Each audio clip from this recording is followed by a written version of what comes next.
It is about AI, trending shaping the future of AI in OIC countries. Okay, so we will have speaker. Let me. We have 5 speakers. All speakers are here, right? Okay. Before we start, I just want to share a bit, just 1 or 2 minutes for Sabirin, about Malaysia. This is what I got from the one of the creator of the National AI Framework. Okay, so these are the status. Of course, it is very brief here. Maybe later, if you want to know more detail, you can go to this each of the item here and then find out. Yeah. Okay. The first one, we in Malaysia we develop guidelines of national AI governance and ethics and framework.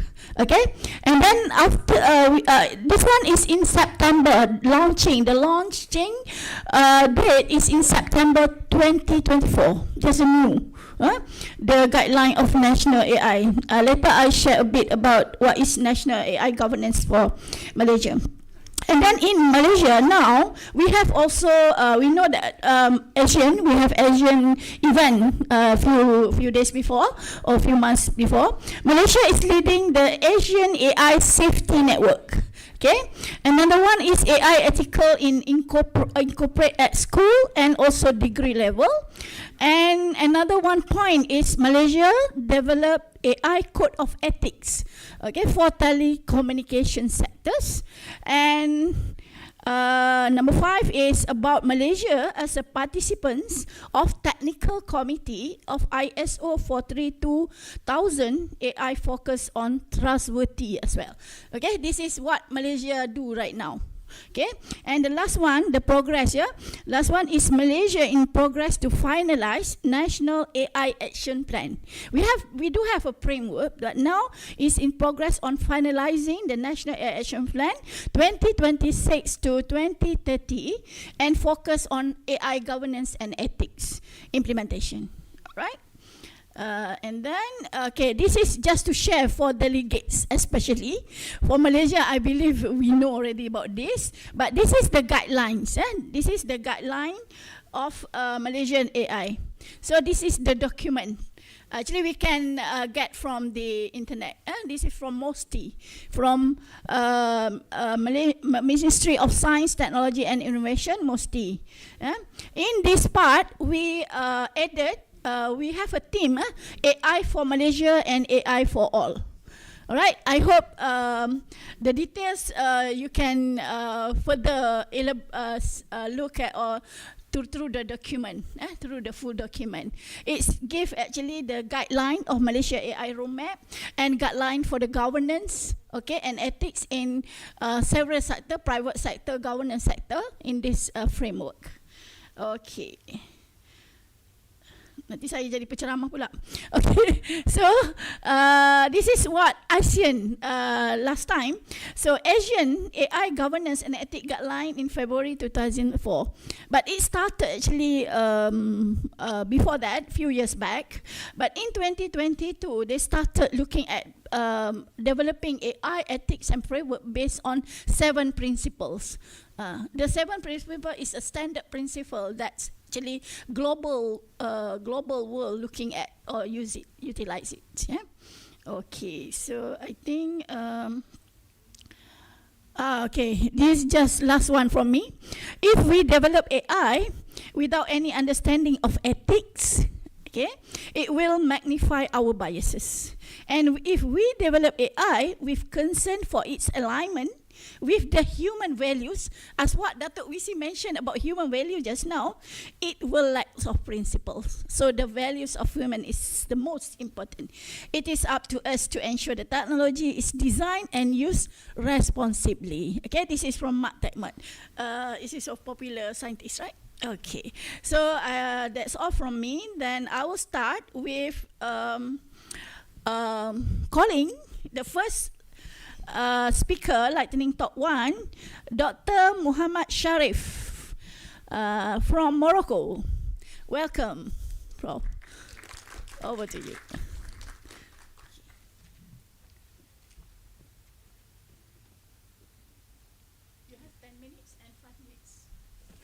I was told I have 15 minutes. You are saying that I have 10 minutes. Yeah? Okay. Thank you very much. Mhm.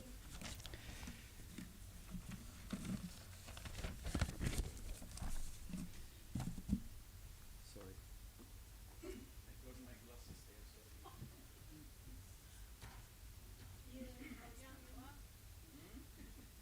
Okay, just Sometimes it is needed. just an informal talk only. It's okay. Yeah? Yes, yes. Okay. Thank you very much, dear moderator. Ladies and gentlemen, the organizer team, UiTM-COMSTECH, very good afternoon.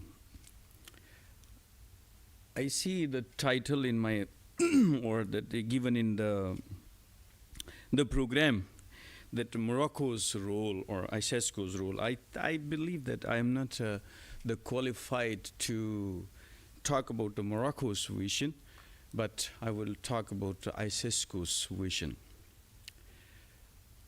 At the outset, I would like to congratulate again the UTIM and also the COMSTECH for organizing this the event and inviting us to participate. Before I proceed for advancing the AI for sustainable development and ISESCO's role, I would like to give you the brief about ISESCO, what ISESCO is, and then how we work. ISESCO is, as it is from the name, Islamic World Educational, Scientific and Cultural Organization. It was established in 1982 and its headquarters is in Rabat, Morocco. It is emanated from the OIC. It is a specialized organization like UNESCO, and the mandate is the same like UNESCO, but for the Islamic world or the member states. The main sectors are education, science, culture, the partnership, and the human social sciences. We are based on the 4 continents of the globe, which makes us 54, with the 2 observer states. Now it's the 3 observer states, including the Brazil. Priorities of ISESCO are the women, children, youth, and displaced and the refugees. Hundreds of thousands of the direct beneficiaries from ISESCO, whereas the millions in indirect. ISESCO has organized already around 8,000 events, which includes the symposia, the event, like the workshop, the trainings, since its inception. More than 1,000 the books and studies have been translated and the printed. The research and grants around 4,000 have been given. 65 the cities in the Islamic world have been declared as a capital of Islamic culture. Every year, the 3 cities, ISESCO declare them as a capital of the culture of Islamic world. This presentation is the older one. However, now it's around 500 the sites are inscribed on the Islamic heritage, Islamic World Heritage List. 15 prizes to encourage the creativity and the excellence they've been given, and they are continuously they are awarded. 30 academic chairs on the current issues, whereas the target is to establish the 100 chairs in different disciplines. More than 300 cooperation agreements ISESCO has, and then the socio-educational, medical, and humanitarian carvans are also another initiatives. ISESCO convenes the ministerial conferences regularly. The ministers of science, ministers of education, and the ministers of the environment, which we organize on a regular basis. We have 16 sector-specific strategies working on, 6 action programs and 1 declaration, 18 declarations and 3 commitments. We mostly work through the 3 A's, I call them. This is the awareness, acceptance, and implementation or action.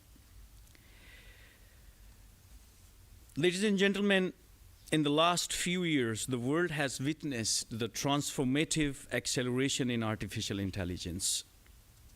In 2021, the global investment in artificial intelligence startups reached historic highs, whereas by 2024, even as a venture funding adjusted from explosive peaks to more stable levels, an AI market itself continued to expanding at extraordinary speed, driven by advances in generative models, automation, robotics, and data-driven innovations, which makes it like in the on the basis of the first 3 quarters of 2025, that this year it would be around $192 billion in investment in AI startups.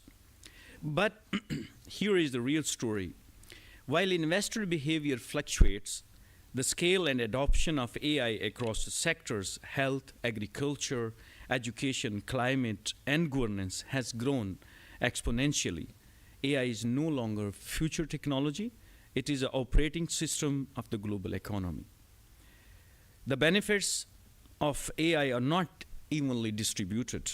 Many countries still lack the data systems, skilled workforce, regulatory readiness, and research capacities needed to fully participate. This creates a widening gap, not only in technology, but in opportunity, governance, and long-term developments. This is exactly where ISESCO has stepped in with the purpose, clarity, and responsibility. Because for us, artificial intelligence is not merely a technological revolution, it is a development revolution, one that must be ethical, inclusive, and aligned with the human dignity. As AI becomes embedded in every field, from precision medicine to climate modeling, from autonomous systems to digital education, the demand for AI skilled talent is exploding worldwide. Governments are creating national AI councils, industries are redesigning the workflows around automation and data analysis, data intelligence, but in many regions, including across the Islamic world, access to AI opportunities remains limited. Not due to the lack of intelligence or ambition, but due to the insufficient pathways, training, infrastructure, and international partnership. ISESCO's the mission brings us to this direction. We believe ISESCO AI must serve humanity, not overshadow it. ISESCO's mission is built around the 3 pillars: AI with purpose, AI with ethics, and AI with inclusion. Let me walk you through some of the programs what we have started at ISESCO. Practical skills and workforce capacity. Just as a hands-on satellite project changed the landscape of the space education, ISESCO is creating the same momentum in AI. National and regional training programs for AI literacy, coding, machine learning, and data governance. Teacher-focused program for AI-powered education and smart learning platforms. These programs are equipping thousands of young people with exact skills the global economy is demanding. Innovation culture, AI labs, hackathons, and the makers ecosystem to create an AI skilled generation. Exposure and creativity are essential. ISESCO is establishing AI robotics labs, hackathons, and the deep tech innovation challenges, IoT, and rapid prototyping. These spaces allow young innovators to design solutions for agriculture, yes, sure, renewable energy, climate monitoring, and health diagnostics, and more. Entrepreneurship and the startup acceleration, we started an A-Hub Accelerator program in 2021, and then by 2025, we have implemented this program in 32 countries, training 1,800 people to start up their own businesses. We have the high-level academic and research partnership in emerging domains which is shaping the future. This is what ISESCO is thinking about, and ISESCO is investing its resources, sponsoring, and also supporting through its training programs. As I mentioned, that we believe in 3 A's: the awareness, the acceptance, and the implementation. Awareness we do through the soft activities, like the events, the workshops, the trainings, and then acceptance is through the MOUs, the Memorandum of Understanding, and an agreements with the tangible action plan. And then implementation. One of the flagship program, we started the Aerospace Symposium and the CANSAT Model Satellite Training Workshop, which we have done in like 4 countries so far: Burkina Faso, Morocco, Turkey, and then like in each country was like 30 to 40, in each event, 30 to 40 countries the participated, sent their the trainees, and also it was graced by the former presidents, the NASA astronauts from the SpaceX, etc. We did through the drones and also with the rockets. We have started the excuse me, essentials in the space medicine, and then we are now also including the AI in the space medicines, training the doctors for the next global workforce. We also support and co-organize the different space conferences, AI conferences, and we provide opportunity to the students from impoverished countries or the underserved countries. So for example, in 74th IAC, we brought like 500 participants from the different countries, 200 only from the African countries. We gathered in Rabat, Morocco, and through chartered plane, we brought them to Azerbaijan. We have created a Space Science Park X entity through which we are doing the programs. We, as I mentioned, that we are establishing the chair. We established a chair at ISU for the space engineering, for machine learning, for remote sensing at Oman, and on the data the analysis and digitization, we have 2 chairs, one at NIST, Islamabad, and another is at Quaid-e-Azam University. Space entrepreneurship, as I was talking to the morning, that next era is a space applications. So we started under the National Space Program of Oman, the Space Entrepreneurship Workshop. For the AI endeavors, we have 7 programs which have already benefited by the 800 participants in 30 member countries in different countries. Whereas we have also the 3 programs in cybersecurity and cyber crimes, where the 50 IT specialists, law enforcement officials, educators, trainers, and policymakers from industry, they have been benefited from this program. This is a short overview for in 10 minutes what I could do, and I wanted to give you the overview of this. Thank you very much for the listening and attention.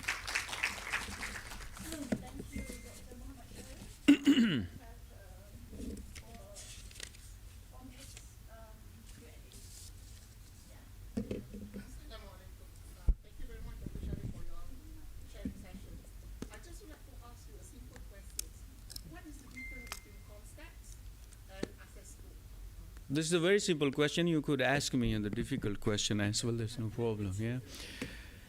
I don't want to undermine the Haris if he allows me. So,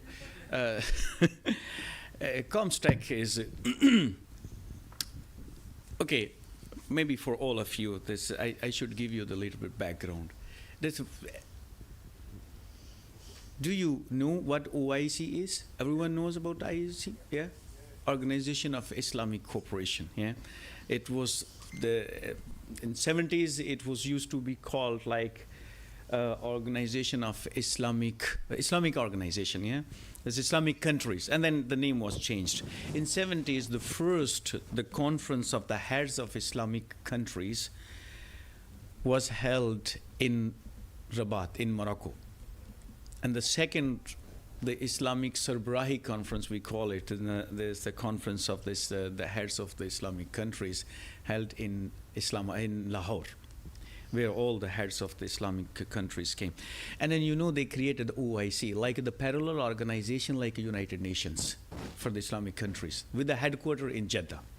Like the UN has its headquarters in the New York.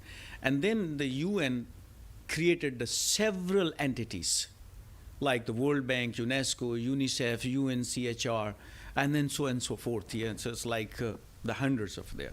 Similarly, the OIC also created like 38 affiliated, associated, and specialized organizations. Like UNESCO is created by the UN with the headquarters in Paris. The UNESCO is like United Nations Educational, Scientific, and Cultural Organization. OIC created ISESCO, Islamic World Educational, Scientific, and Cultural Organization. This is a specialized organization for education, science, and culture.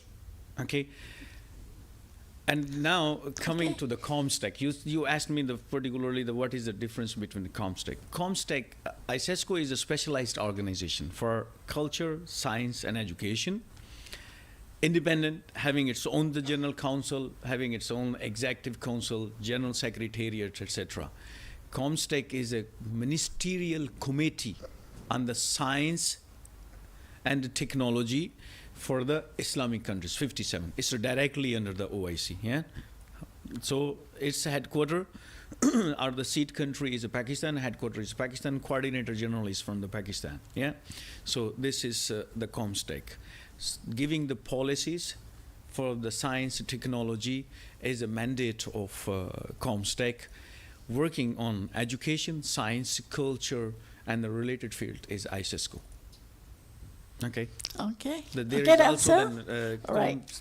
Okay, give a big clap to Dr. Muhammad Sharif. Thank you very much. Yeah, thank you. Yeah. There is also another organization. There is a CESRIC, COMSEC, etc. Okay. Maybe you can ask later because we're running short of time. Yeah. Okay. Before we proceed with another lightning talk, I would like to call upon Dr. Muhammad Haris Akram to give 5 minutes briefing, something that he want to share with you. Assalamu alaikum everyone. Why I actually intervened during these lightning talks before we start, because I think everyone was expecting that we are going to have a conference, academic conference, and the purpose of the talks would be that professors come in with their research and share their experiences. So how OIC and ISESCO and COMSTECH works is that we have different mandates. So the background of this workshop, it's not like an academic conference or a work. So the purpose, how it started was that last year, more than a year ago, we were mandated by the OIC headquarters to devise an AI policy, an OIC AI vision document for these member countries. So to draft a document, you need inputs from the member countries. As a secretariat, we are not experts in devising policies in AI, cybersecurity, and everything. We have Cybersecurity Malaysia, who heads the OSI CERT office as well here in Malaysia. So similarly, what happens is then we had technical committees and representation from different OIC member countries. Dr. Jashni, Professor Jashni, she was representing Malaysia actually in the technical committee for devising the OIC AI vision document. So actually this is a long process. We are sort of a bureaucratic organization. We have to safeguard the interest of the member countries. We support them with advisory policies, and they integrate these advisory policies to their national policies, and they refine with time. So this is a sort of background why we are here today actually. So we don't have participants who are students or from the faculty. So we are different people from different countries sharing our experiences about the landscape and ecosystem in AI and cybersecurity. So what we have done in these 3 days is going to be that today we are going to be focusing in 2 sections. The first session now, it's on AI. After this 5 talks, I think we are going to talk more about cybersecurity before we close day 1. Then tomorrow we are going to Right Bank. Similarly, on day 3 we are going to Cybersecurity Malaysia. So we have devised it in a way that on day 1 we sit together, we share our experiences from different countries. So we are going to document these actually. And this is going to be incorporated in our future technical committees as well. So we actually tried to club this brainstorming session to academics as well. So to get input from academia, we have people from academia, we have industry as well. So this is sort of a background actually. So why we are being hosted by UiTM. UiTM is also our member for the Centers of Excellence. So we requested them and they were kind enough to host us. So this is sort of a background why we are here actually, for giving these inputs for sharing the landscape and ecosystem of AI and cybersecurity in OIC countries. Thank you. Thank you, Dr. Muhammad Haris. Okay, I hope everyone clear now what they're going to do. And we will continue with lightning talk 2. We will have Professor Dr. Zahid Halim from Pakistan. Welcome.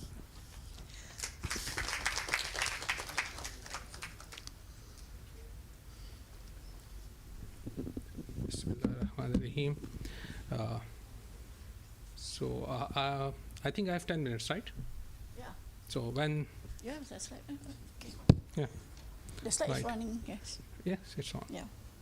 So Bismillahirrahmanirrahim. Assalamu alaikum, everyone. Ni hao ma. Ni hao ma. Hi. Warren, how? The last time I gave a similar talk in another university. The same talk, same number of slides, but in 60 minutes. And when you give a professor a mic, it's difficult to take away from. Yeah. But don't worry, when it's last 15. You have 10 minutes. Yeah. So when it's last 15 minutes, let me know. Right? Yeah, I'm just making you more tense. Don't worry. Yeah. I have an alarm here. Yeah. Don't worry at all. Okay. I'll be perfectly. You can feel free to stop me, right? So I had a brief slide on my introduction, but nevertheless, I am a professor of computing and AI, working in the domain of machine learning, artificial intelligence. And I'm so glad to see so many people from almost the same domains. I'm also editing the IEEE transactions on AI. Other than that, these are my credentials.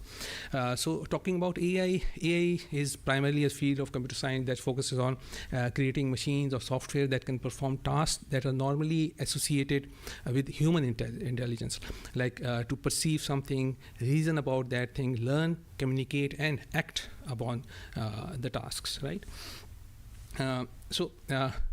By the way, those of you, because many of the people are from computing domain, so those of you who happen to teach the basics of computing, that includes structured programming or object-oriented programming, while teaching those to the very fresh students who are very new to the field, so you will also find that the most stupid thing in the world is also computer. If you ask it to follow a condition in the if-else statement, so it will also only follow those conditions. It is not going to generalize it, right? So the purpose of AI is to overcome those stupidities by the computer, right? So there are more than 117 domains in artificial intelligence itself, right? So if somebody says that I work in AI, so it does not mean they all work in all the 117 domains, because it has searching algorithms, it has optimization algorithms, and coordination algorithms. So primarily the domain which is popular is AI, and previously we had a discriminative AI. For example, there is an image, you have to discriminate if this thing is a ball, or this is a cat, or this is a cow, or whatever. So that was discriminative AI. But now it's about generative AI. So and primarily it's not a whole of the AI is not generative, it's the machine intelligence or the machine learning part of the AI which deals with the generative part. So by generation, we mean that the machines will be able to generate music, it will be able to generate text, so on and so forth, right? Now, so I've briefed you about AI and generative AI and stuff. Now, the domain which I've been working with is affective computing, where we need to make computers understand about human emotions So we interface with computer using keyboard, mouse, and camera. But here we want to make computers understand about our emotion as well. If we are angry, we are sad or surprised or something. And it also deals with identifying human personalities as well. So there's a very famous theory, Big Five theory, that says that everybody has 5 aspects: openness, conscientiousness, neuroticism, so on and so forth. So it deals with identifying that. So a typical example of the previous assessment methods was behavioral assessment. Like if you become friend with somebody, you can go out with him or maybe her and have a good cup of coffee. While interacting with him or her, you understand about their emotions, about how they behave. For example, there are typical tasks in some certain assessments. They give you a picture and they ask you to write a story on that. So, and then psychologists and psychiatrists sit to understand how the personality of the individual who is writing the story works. To give you an example, for example, if I ask you to go up from one side of the stairs and come down from the other side of the stairs, right? So probably somebody from an English background will go up from this side and go down from the right side. So this or maybe someone from an Arabic background or maybe Persian or maybe from Pakistan, they will opt the other way. So this has something to deal with the first language which they have learned in their childhood. So if the first language they have learned is written from left to right, so they will go up from left and go down from right, and vice versa as well. And to give you an example, this is a set of beans, coffee beans. There is a man or there is a person hidden in these beans. Can anyone identify that? You have 0.00 seconds. So Dr. Sharif found it immediately because so it means that his left side of the brain works faster than his right side of the brain, and then there has certain associated advantages to that as well, right? So these are the studies which enable to understand about, these are the typical traditional ways to understand that, right? So talking about generative AI. So I've talked about computing, AI, and generative AI. Now let me switch towards what I'm going to talk about. Now this is my recent communication with ChatGPT. I asked ChatGPT to give me a few books that I can read during my free time. So can you identify anything odd in these communication? You cannot, because maybe the Zoom level is not very clear, but as compared to this, there is another person who is communicating with an ATM machine, right? So if you see my queries, you will find the word please. So I ask, please give me some books, and when they gave me some books, I ask thank you, right? So just imagine yourself before an ATM. So you go to an ATM, you do not say please give me some cash, right? You just put your card there and enter your PIN and stuff, right? And when it gives you cash, you do not say shishini. No, you do not say thank you, right? So you just take it away. But you see, this is how the modern LLMs are tuning us, because we see them as our companion, we see them as our friend, right? So coming to what I was saying, that recently there has been a popularity increase in AI companions like X, the famous X platform. It has AI companions. Other than that, the most popular one is Replica, where these chatbots have personalities, voices, and visual representations, right? And they learn over time, and it is designed for emotional support and reflecting conversations as well, right? So if you, so when are people going to use them, right? So they are going to use them when they are sad, or they are depressed, or they are very confused about things, right? And they cannot find a friend, or primarily they cannot find a reliable friend to talk to it, because these models, these AI companions, are not judgmental, right? So if you try to talk to your friend regarding some personal issues, you would prefer to talk to someone who keeps your privacy, right? So remember, a human does not keeps anybody's privacy, because if you are not keeping your own privacy, the other person is not going to keep it, right? So and apparently these are safe spaces to communicate. So if you see these graphs, So starting from 2020, so it's like the past 5 years, you see there's a huge increase in their use. The green one is about AI Dungeon. So AI Dungeon is not a emotional support platform. It is primarily a gaming support platform. So you will see there is a decline in its use, but the character AI and replica has huge increase in their use. So to give you a real world example, recently a Japanese lady, no offense, Japanese lady got married to an AI character she designed based upon her personality. So, and this is a real news. So probably that's the reason of declining population in Japan as well. But these companions are very they have a lot of information about us, about our anxiety, our feelings, and our emotions as well. So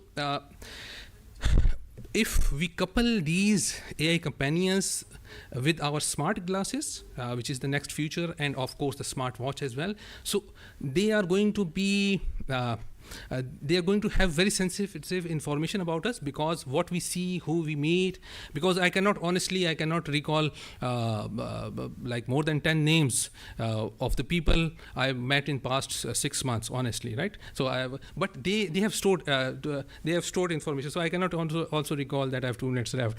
So right, don't worry. So primarily, you see, they have given an upper layer to the models for the sake of communication, but ultimately these underlying models are the LLMs. So biggest problem with LLM is not to train them what to generate. The problem is to train them what not to say. I can see many things, right? But as a human, I know what is appropriate to say here, or maybe what is appropriate to say it during like my fun time, right? But training these LLMs to, what not to say is the important part, right? So you can go through these AI incidents database. It's a database of actual incidences which has happened to people due to AI and these chatbots. So if you see, now I'm coming to the effective part. So our face can give us recognition of many things which we can understand about. So using facial recognition, you see, you can identify various emotions, if the person is happy, sad, surprised, or disgust, right? So to give you an example, just recall of someone you have ever loved, right? So कभी प्यार तो किया होगा ना, ठीक है? So if you recall, see, so if you recall, you see, what happens is that certain areas of your brain actually gets activated, and they release dopamine. Now, once they release dopamine, certain other areas which are associated with your fear, they get low attention. Right? So using your brain, so people say that you like or love somebody from heart. Actually, it's the brain which is playing with you, right? And of course, in your imagination, these are the regions. So due to limitation time, I will be very quick. And of course, maybe if all goes well, you get married as well, or maybe she gets married to someone else, right? So just to give you another example, just recall someone you hate, right? So I can recall my past boss, right? So when I recall him, honestly, my brain like it goes starting to explode, right? So he looked someone like this as well. Okay, you can ask me for names later, right? So certain areas of your brain gets activated. If you see the amygdala region, which goes deactivated when you like somebody, but when you are angry or if you feel, it goes very much activated as well, right? So now these are the emotions which we can capture using modern technology like EEG machines and some smart bands as well, right? So now once you have got those, you can use it for evil purposes as well, but you can use it for betterment. For example, the one case study is used for the rehabilitation of autism spectrum disorder, because some autistic children cannot express emotions. You can use it to train them for depression therapy as well, and for neuromarketing as well. But people use it for neuromarketing, but somehow I feel that there are some ethical concerns regarding the use of individuals' data. And just last two slides. So we have been talking about generative AI. So according to the application layer, there are many use cases, but to learn the basics, we need to know about convolutional neural network, autoencoders, GANs, and stuff. These are the two books which I usually recommend. This is my own course which I have developed on generative AI. You can have free access to that, or you can have using this QR, and you can share it with your friends, with your colleagues. It's a free access course. So I thought to advertise myself a little as well, right? But if you feel like, so the bottom line is, as a computer scientist, it's a technologist, we need to shape the technology before it starts shaping us. These are few slides I'm just going to skip because these are few projects which we have done in the past. And if you feel like downloading this presentation, you can simply take the, because I saw people taking pictures, so you simply take picture of this slide, you can download the complete slide. And thank you so much for bearing with me. Right. Thank you. Thank you, Professor Dr. Zahid Halim. Okay, any questions to Professor? One question, at least? Yes. I would like to ask about AI. Can you come here?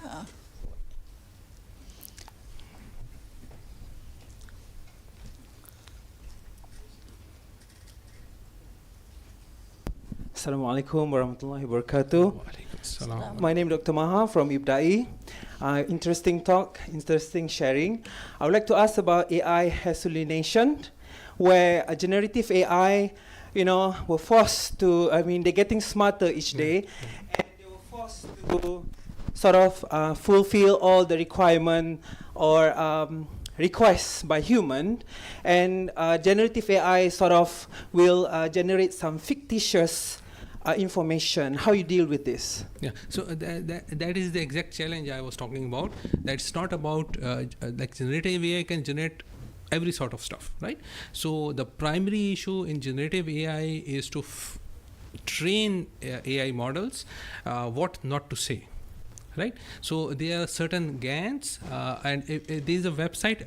By the way, if you go for my course, there I have provided a URL, and there are like 100+ GANs. They are trained generative models. You can simply take their code from GitHub, and some of the GANs are trained to generate text.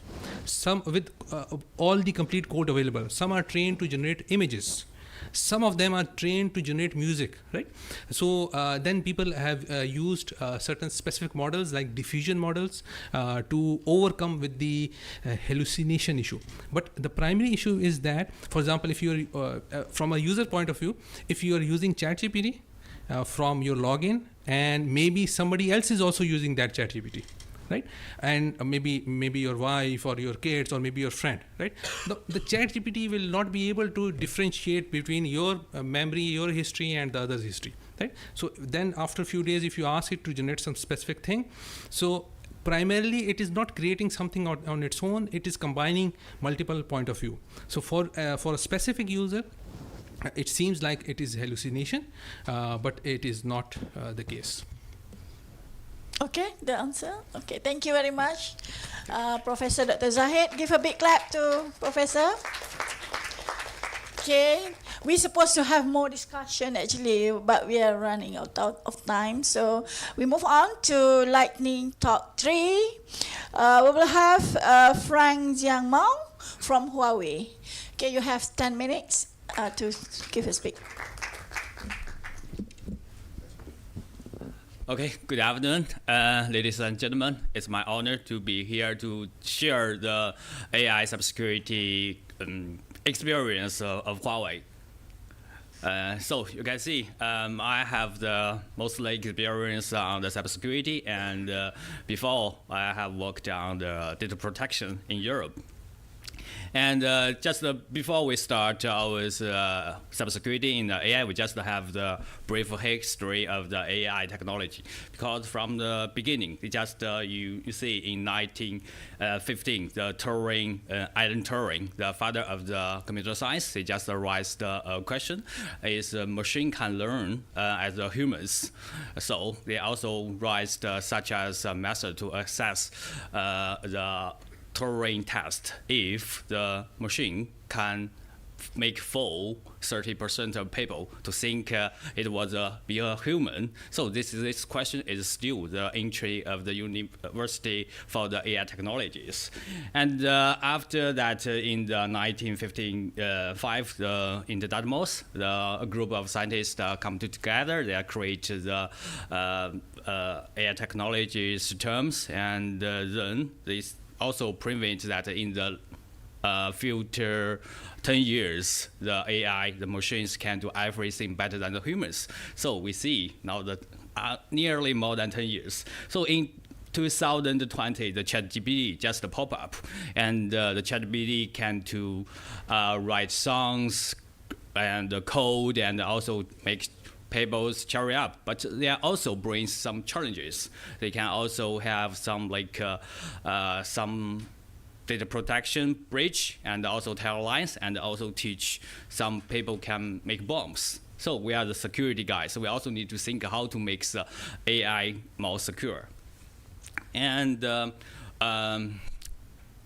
also in the recent, in the 2020, almost our customer from the carrier customer, enterprise customer, they are more talk about AI technology, AI governance, AI security, and then we have to do some research on the Huawei Smart Watch 2030, and we found that the computing powers have grown very fast, and compared with 2020 to 2040, the AI computer powers have increased more than 500 times.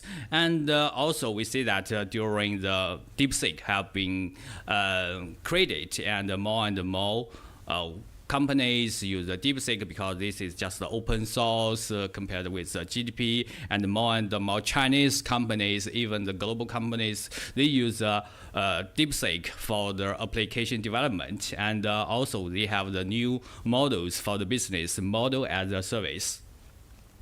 And you can see in China, the AI development have moved from one business to the thousands of industry, and AI technology into the core product systems for the enterprise, and begin to create great values. And there are also a think tank do the aesthetics in China. Industry AI adoption rate is just increased to 20% by the end of 2026. So there was some basic scenarios like smart logic, smart governance, smart retails. Just to give an example for the smart retailer. So in China, there was in Hangzhou city, there was a lot of the smart shop. There was no person managed it, and if the consumers want to buy something to go to the non-person management like a 7-Eleven smart shop, they just use the smartphones to scan the QR code, and there was less than 3 steps to got the payment. When you open the door by scan the QR code, the second one you choose everything you want, like waters, books, bread, and the cameras and sensors will filter what you have been taking, and then you can just leave away before you scan the QR code again to open the door and to leave, and this money automatically to be closed by your bank account. So this is very easy because for Chinese young people, there was a little shy. They do not to talk with persons. They do not want to be interrupted by the sales, which they are suggestions. So this is a new way from the AI technology changes the life. And during the AI technology development, and then we are the business. With the difference with about the universities, we more consider about the new cybersecurity challenges and together with the innovation. So you can see with development with DeepSeek, and also more and more enterprise use open source AI modelings, and but nearly 19% of them is just in the completely unprotected status. They do not implement any security measures into use AI technologies. Just in our mind, there was main 3 categories for the AI risk. The first one is straight to the computing environment. It's quite similar like we do in the traditional network, such as code attack, vulnerabilities, model steal, and data breaches. And the second one is like a threat about the AI model self. So the famous promotion attack is like a Microsoft Operation Grant Mars projections injection. It's just to act as a grandma. I want to be asleep. Please tell me what is the Windows 10 serious number. Then I can sleep. So the ChatGPT just tells this sensitive information. And another one is a threat for the application itself. It just need to avoid it AI technologies to abuse. A very famous accident happened in China, Hong Kong. There was United Kingdom's finance companies, they just the interface finance person in the Hong Kong, they just be invited to join some online meetings, and usually these hackers just send some normal emails, and then he have been invited to these virtual meetings, and all around is the CEOs and the CFOs of these companies, and actually it's just created by the AI technologies. Only him is a real person, other persons is just fake. And the CEO faked by the AI technologies just asked him immediately to transfer about 25 millions to the supplier account, unknown supplier account. It just in 5 minutes, it's very hurry and just do it immediately. After 5 days later, they found that it may be some confused that, and it just a call police, and then they found that this is just AI big scam. And I think also, like moderator have also mentioned that more and more countries just consider about digital sovereignty, and Malaysia also set up this AI sovereignty plans. We think that from the digital world to the physical world, they have the mappings about the digital world. We are also consider about your personal data, and also the country orders, what is the relationship, and also about the network security, how to make the communication the CI security, and what is the data come from, is they out of the country? Okay. And then about what is the technologies, can I use American technology or not? So we just consider to look through the countries, there's laws. From the American side, we saw that they create very relaxed policies to encourage the AI technologies to improve that. From the Europe side, because they do not have European big tech companies, so they have very strict laws to, like Europe AI Act. You need to think about what is the AI impacted before the AI product to release to the market. But for the China, they just make a balance of what is benefit for the people, what is the benefit for the economy. So we think that in the how to protect AI on security, they need the responsibilities for each roles, like the roles from the legislation and the roles on the organization you release some standard, and also for the AI technology providers like carrier, and also like the ChatGPT, there was AI technology providers. And you can see Huawei is also.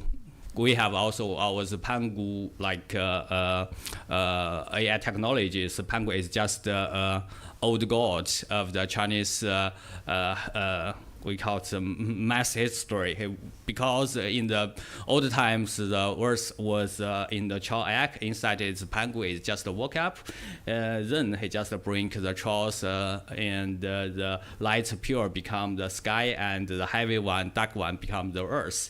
And after another 18 years, and the Pangu created them, and when he was died, his bones become the mountains, and then we see this is the name of Huawei Pangu.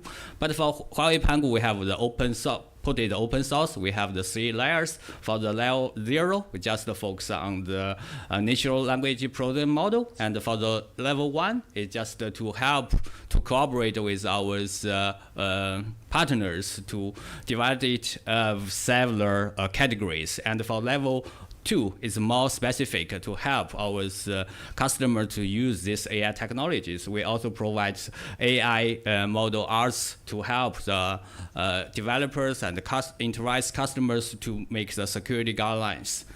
And there was the last 2 pages. So this is our main AI governance framework. We just focus on from industry to contributor from industry. And then we also provide the responsible AI serve the people and aligned with human rights. And we also think that the data engineering, AI model engineering, software engineering is also very important. And we also make some contributions for the industries. And we also think that in the root of trust for the AI computer is also very important. So last pages, we also think that maybe some professors think the AI may be out of control in the future. But in our mind, if all the key stakeholders works more deeply, cooperate, takes their responsibility, we will have a better AI future. Thank you. Thank you, Mr. Frank Jiang Mo. Any questions from the floor? No questions? All right, thank you. Okay, thank you. Give a big clap to Frank. Okay, let's move on to lightning talk 4. We will have Associate Professor Dr. Umar Yahya from Uganda. Give a pause applause.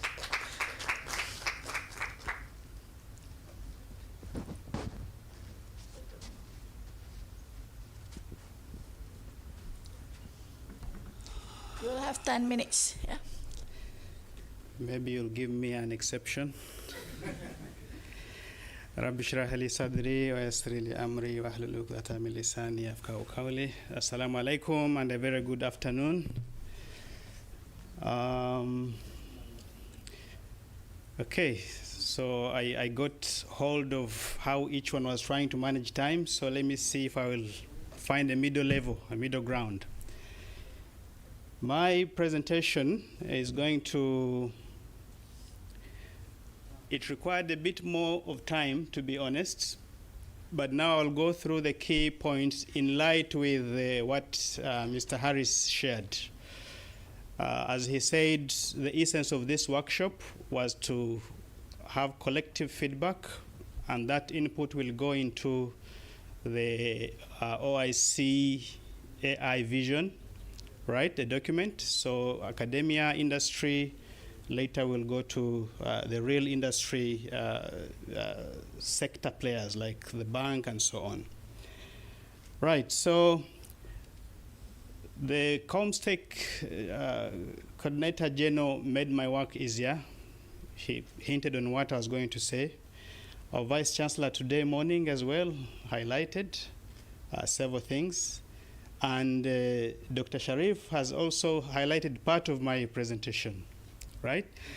So today, my task is to make us a bit sad and uncomfortable where we are seated.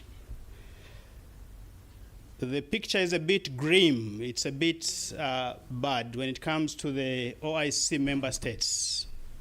How many member states are in the OIC bloc? 57, right? So my task is to make you uncomfortable. I'll go through this.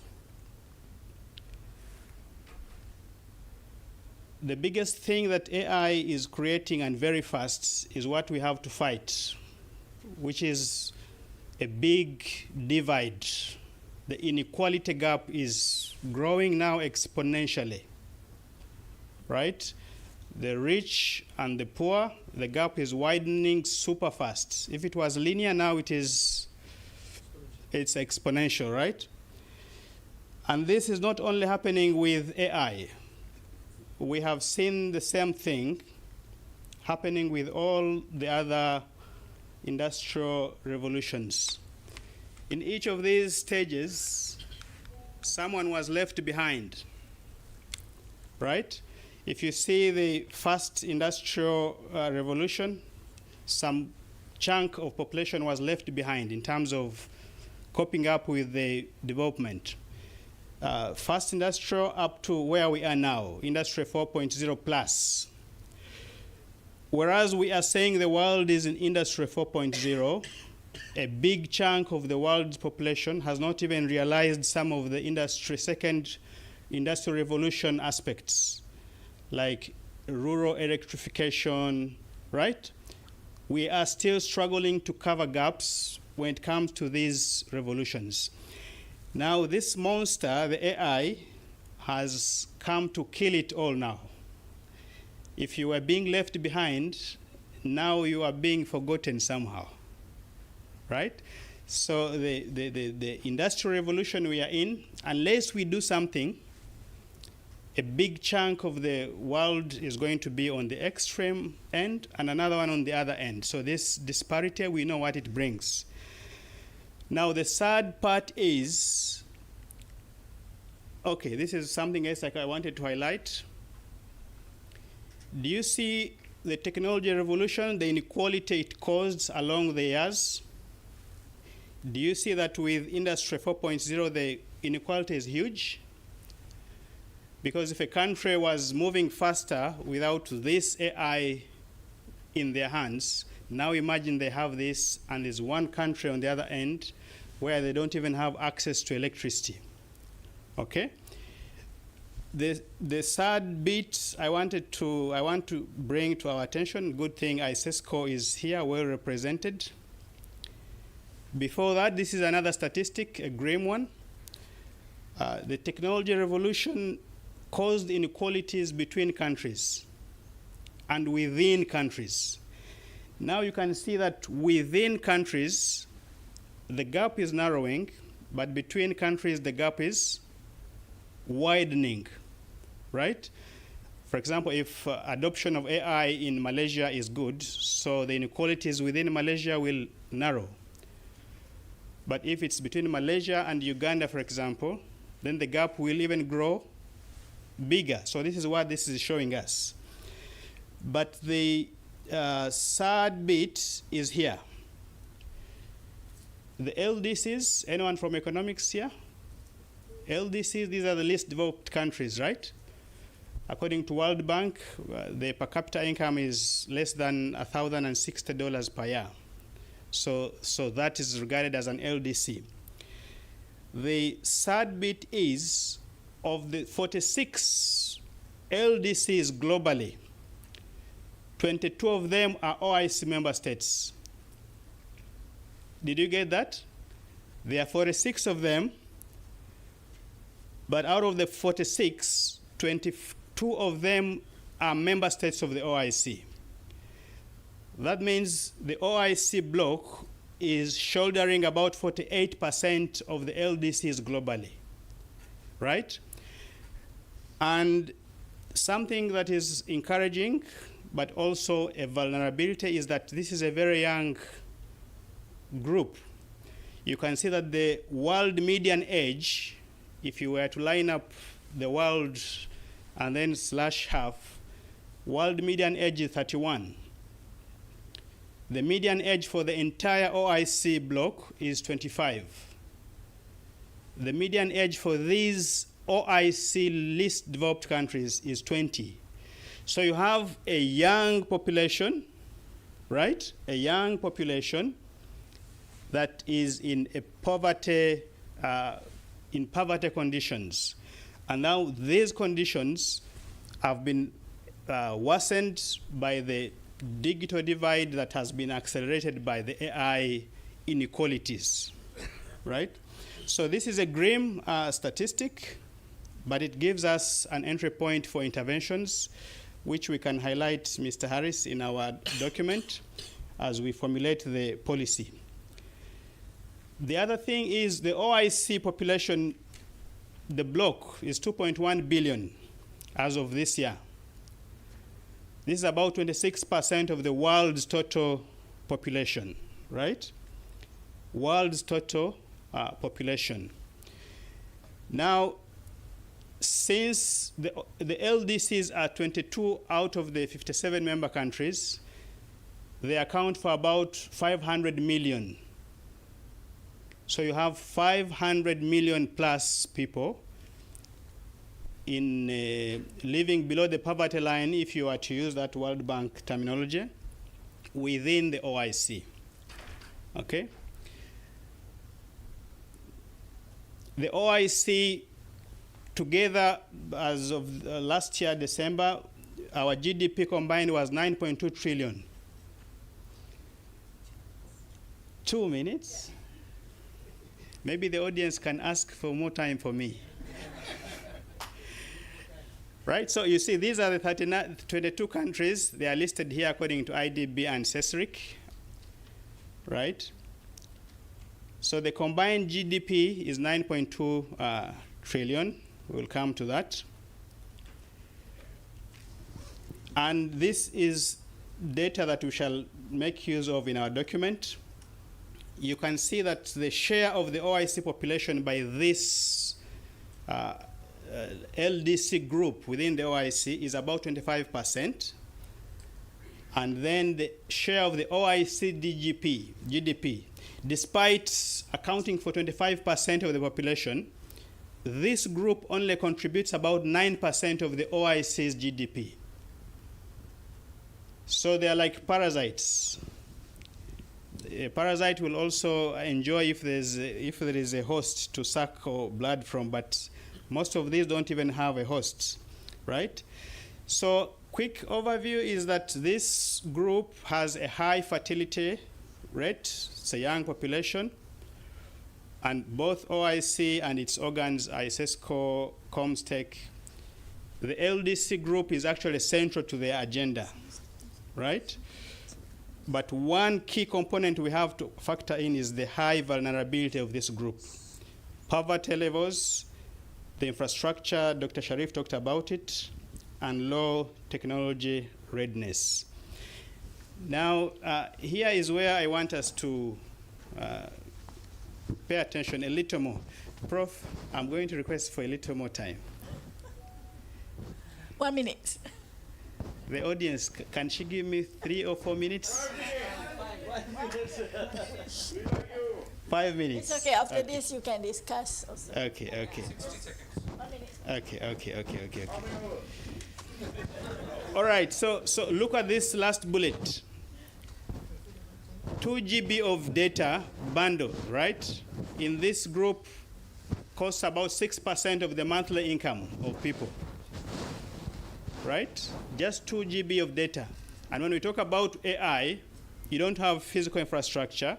You're going to have to rely on cloud facilities. You need internet, right? This is not the case, okay? So this, maybe we shall discuss this in our other meeting. Where is Prof. Jasny? Okay. Just one, only this. I made an infographic here.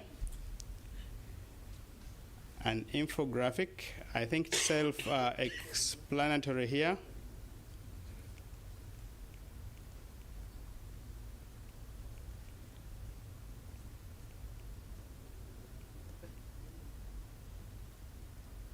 Okay, maybe we shall have another opportunity to discuss this in our document, right? Before it is published, I saw a call to publish this, right? Okay. Oh, we can also discuss as we go to Putrajaya. Yeah. Okay. Thank you. All right. Thank you, Associate Professor Dr. Umar. So, quick question, quick answer and quick question. No. Okay. No question for now. Oh, yes. Oh, okay. Yes. That may give me more time. Sorry. So the question is very simple. I thank you for the presentation. So actually, I'm coming from the least developed countries also. So, Doctor, actually, maybe in summary, what is the way forward? What is the way out of these challenges that you have already highlighted? The way out is this term here. The Coordinator General talked about it in the morning. Leapfrog. There is no way this impoverished block of the OIC is going to develop capacity from scratch. The easy way out is to be helped to skip some development stages. Who is supposed to play this role? I have put here 6 countries. You have the weight over you. Malaysia, UAE, Saudi Arabia, Turkey, Pakistan, and Iran if you're bold enough. If you're bold enough to learn from them. So these countries are doing well. They have even, you can see AI adoption even in industry, in automation. But in LDCs, the countries I've been talking about, the AI usage is mainly indirect. Maybe you'll buy a mobile phone, it will come with some apps, right? The banks are using it for credit scoring. It's indirect or in select sectors. So the way forward is to leapfrog, right? Yeah, to help this group skip some stages. If they required 10 steps to do something, can these countries, which are also within the OIC, come to the aid and they leapfrog development, just as the Coordinator General said in the morning? Yeah? Okay. We can discuss this in more details. Yeah, thank you. Thank you. All right, thank you, Associate President Dr. Umar. Okay, now we will end this lightning talk for AI with Professor Dr. Shazad Hussain. Welcome. 5 minutes or 10 minutes? Assalamu alaikum everyone and very good afternoon. I am very happy to be here and to be connected UiTM-COMSTECH. So my talk is about empowering Bangladesh with ethical and responsible AI.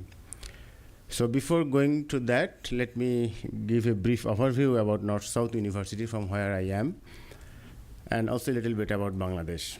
So this is the first private university, and within 33 years, we become the top ranked among all the public and private universities. We have 4 schools, 16 departments, but the campus you see, that's the multiple building connected into a single building. So can you guess what is the area of this? Only 5.5 acres. 5.5 acre land. So it is probably smaller than this house, or I mean this campus. And we are hosting 30,000 plus students. And in CSE department, we have 5,000 plus students. So in comparison with Malaysia and Bangladesh, Bangladesh is 2.5 times smaller in land area, but in terms of population, we are 5 times greater than Malaysia, okay? So it's one of the most densely populated country. So we have huge number, as Dr. Omar said, huge number of young generations. So it is a boon for us, or there is a huge opportunity, but if we miss it, it may be a curse for us, okay? So given that, what is ethical and responsible AI? So AI is basically designed to help human society. So we think that it should not do some harmful things and blah, blah, blah. I was skeptical about studying ethical and responsible AI because the developed countries, they have developed AI, used it, many things they have done, and now they have come to the conclusion, oh, we need ethics, we need responsibility, and so on. Much like they have done, let's say, industrial revolution, they have done damage to the environment, and they are now saying, okay, we have to be environment friendly, and so on. But when I was studying, still I see that no, this is relevant for us, even if we are underdeveloped countries or so on. So I will tell it about why. So these are the areas that ethical and responsible AI, talks about, like fairness and inclusivity, transparency, accountability, etc., ethical considerations, and so on. The question is why ethical and responsible AI matters for countries like Bangladesh or even the all other underdeveloped countries. So Bangladesh will use AI, even if we don't develop or build AI at scale, but we have to use it, okay? And people are adopting it. So we need basically to think of ERAI. And we don't need to wait for developing AI because already there are some experiences from developed countries. So as Dr. Omar said, that we need to leapfrog it. We have seen their failures, they are learning. We can just take it and learn and go forward very fast. So it will reduce misuse and so on and improve trust on AI systems and enable global, even for global partnership, investment, for those countries will look into what you have the policy in terms of fairness and ethics and etc. So Bangladesh has some unique risks. The risk is we depend on foreign AI tools. So basically we don't know exactly what is going on. Especially there are bias in data set, and right? The AI learns on the data set, so they feed data from their countries and their economic status. So we may be numbered there. We have low digital literacy, public awareness, misuse in this thing, and nascent regulatory and governance capacity we also have. So latest status of ERAI policy in Bangladesh. So these are the few things. National AI Readiness Assessment 2025 is there. It is done by UNESCO, funded. We have a draft national AI policy. It is going on. Probably it will be accepted very soon. But very recently, Personal Data Protection Ordinance 2025 and Cybersecurity Ordinance 2025 has been done. And especially the new government, that almost 1 year they come after the past regime. So they are working very fast on this thing. And there are other engagements today. So what are the key areas to work for us? Definitely we need skilled workforce. And here I have highlighted in the red color, the computing infrastructure building. So I will focus narrowly with 1 or 2 items. The most challenging part, especially COMSTECH can look into that where they can help us out. So standard guidelines adoption, those will be there. We are preparing those guidelines, that's fine. Local research innovation system, we need to improve. Locally developed AI tools, that is most important, okay? And why it is important? Because whenever you say the ethics, responsibility and so on, basically you want to enforce the justice of the users. If you do not have the capacity, you just build a law, but you cannot implement it. Okay? So there are fine laws in Bangladesh, or let's say least developed countries, but many times and oftentimes we cannot implement it. So then what's the point of talking about ethics and regulations and so on? So the computer infrastructure really matters, even though it doesn't directly talk about ERAI. Because this is the core enabler that I find or we should focus into. Because it will allow us to model development, customization for the local AI tools. It will help to, generate more. We already have talented people, but they will be more skillful on AI development and so on. And that will enable us real-time monitoring. When we say about ethical and responsible AI, we basically need to check whether that algorithm or the AI tool is applying that thing. Some sort of algorithmic checking and verification. But if we don't know how to develop it, then how can I go and check it, right? So you are asking that you are not a doctor, but go and check about the doctor's activities. That's not, the right way to think. So we need this. And why we need this? Because in our country right now, we are facing this as a shortage, okay? But we don't have that kind of infrastructure. Universities, they have individual, let's say, computers or the servers they are buying, but in general, AI infrastructure is not there. So OIC or the other organization, they can think of developing such kind of infrastructure here. So about our national status, we have Bangladesh Research and Education Network. We say it BDREN. So it's a government organization, company. So basically the public universities, whatever they need in terms of IT support, internet, or whatever it is, they have to go through this single company. So the public universities even do not, let's say, utilize their IT things independently. So this is the single organization that gives the direction. And very recently, AI, IoT, and Robotics Day we had at NSA, and then we find, even they are not thinking about, let's say, AI infrastructure. Like GPU cluster, that's what we envisioned. And then they took that, idea, and now they are thinking of developing GPU cluster, okay? So there are challenges, many challenges, but I will point out 2 or 3. So translating policy into action. We have fine policies, that fine, I can write in pen and paper, but how to translate into the action? So the biggest challenge is, I would say, the multi-stakeholder coordination difficulties. because you have government, you have business person, you have academician, and as I said, there are so many people, there are many different, interests are going on. Even in my university, it's a fast-paced university. If I want to adopt new things or change things, it's a very hard time I get, okay? So in a countrywide perspective, so it takes a lot of time and effort.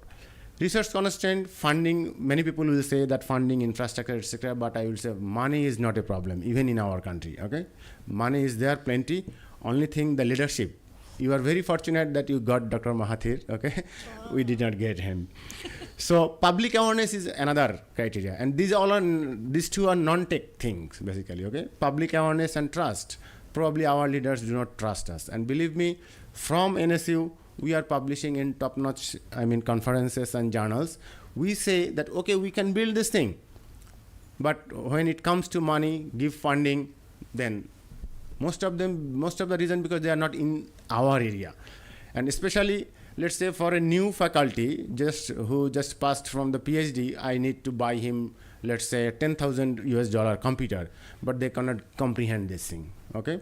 So these are the challenges.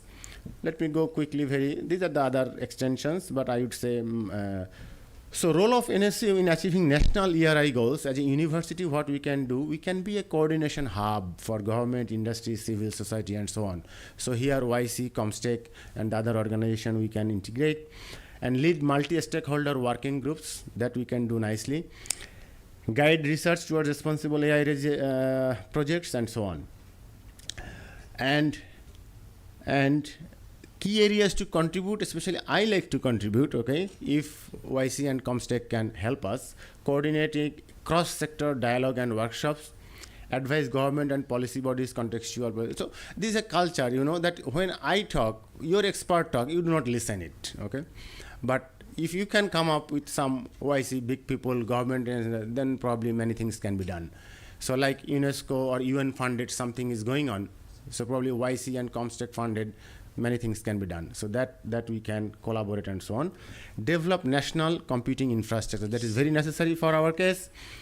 And definitely, and another thing we want to develop, that Bangla natural language processing. So I already heard that Malaysia has a large language model. I want to learn this, knowledge, and basically we want to develop for our language. And I can say, even if we get $1 million, we can build fantastic thing. And we can replicate it very easily to other countries, okay? Again, money is not issue, but the channel of convincing of those people. So the summary, we are saying that ERI is essential. Again, I am saying that for large scale AI adoption, Bangladesh can leapfrog by learning from global mistake. Ethical responsible AI means the opportunity for innovation. And NSU and the faculty, we can provide those coordination, guidance, talent, research, and so on. So thank you. Okay. I am on time. Okay. Well, thank you, Professor Dr. Shazad Hussain. One quick questions and one quick answer. Any? No question. Okay, maybe in the, oh yes, Haris. Just a small question. Do you have a think tank working on AI or relevant policies for? Yes, we have at the government level. But this is again, we are private university. So first time they talk about public university faculty members. And that was, I was talking about with Dr. Hafizur Rahman, that if YC puts some money, maybe through IDP or so on, but they give a condition that you will choose the think tanks, probably then it will be much easier, faster, and more helpful.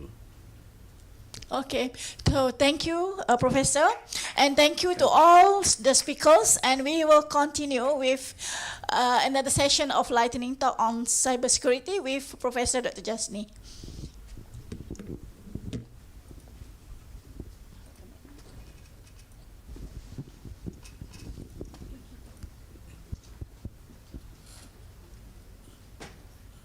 Thank you very much, Associate Professor Dr. Marina. Assalamualaikum warahmatullahi wabarakatuh. How are you? Tired? Okay. Thank you for staying with us for this afternoon. We have 4 more lightning talk So it is my great pleasure to welcome all of you in this special lightning talk session on cyber security. Okay, so this will we will have 4 experts from OIC member countries and also from Huawei. I don't want to talk too much because we are running out of time.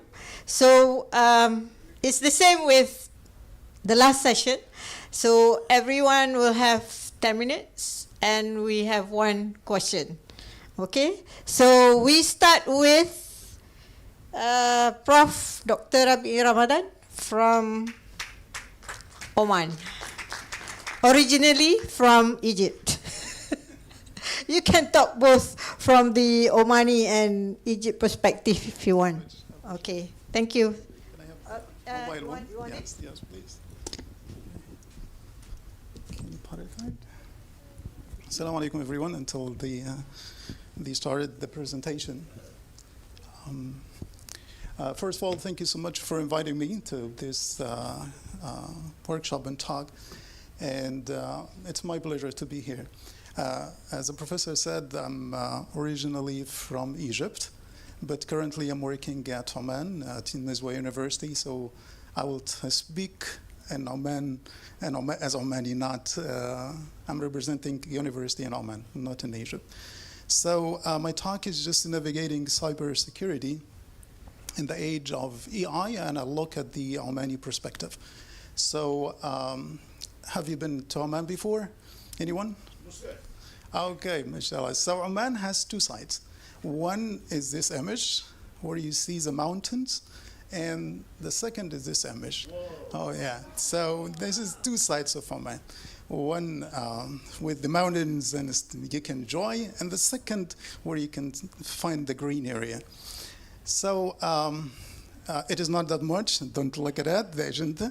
I'll talk about 4 topics, but I'll be very light, the vision and context and the threat landscape, and also I will talk about the technology deep dive and strategic defense. So first of all, we have what is called the AI paradox. Oman currently is in a stage where they have some information technology or let's say digital transformation. And it comes with AI as well. So it's a paradox. So this is the one thing. But they did a good job, which one is there are some initiative like Cyber Defense Center. They have personal data protection law. Also, they have a roadmap for digital transformation till 2040. That is the vision of Oman. And we have what is called Oman, as well as the Gulf regions, try to depend not on the oil and gas by itself. They are trying to get rid of it, to get some knowledge, to get some economy based on the knowledge. So they are doing some effort to gain 10% out of the knowledge economy based on the knowledge. Also, the driving force for security that they have certain programs like the e-government services, they have a smart logistic, they have a big area actually called Salala, where the green area, which is a port, so they have different logistics that we work on, so they need a security for that. Also, they have digital banking, and they are very good at that. And Oman now is the 21st global security index rank, so it is in the top now in type of security. And also we have invented or initiated some of the centers related to the AI and security at the same time. So they have developed some AI and security, cybersecurity centers, new cybersecurity and AI programs for the undergraduate and master and PhD as well. They also initiated some data analytics programs, again for bachelor and master and PhD. So this is for the universities. One of the initiatives at my university, which is EI Applications Chair, where I'm the director of this chair. And this one established in July 2025. And we are working in 3 directions. We were talking to some colleagues here. 3 directions, one related to the research, and the second is developing applications, and the third related to the training.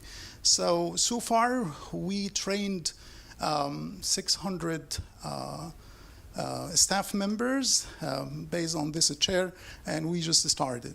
And we have developed some applications, one of them related to the what is called the balance mate, where you can, this is for HR, human resources, and payroll, where you can query using natural language, and you can get your information from the HR and payroll, and also for the admin as well.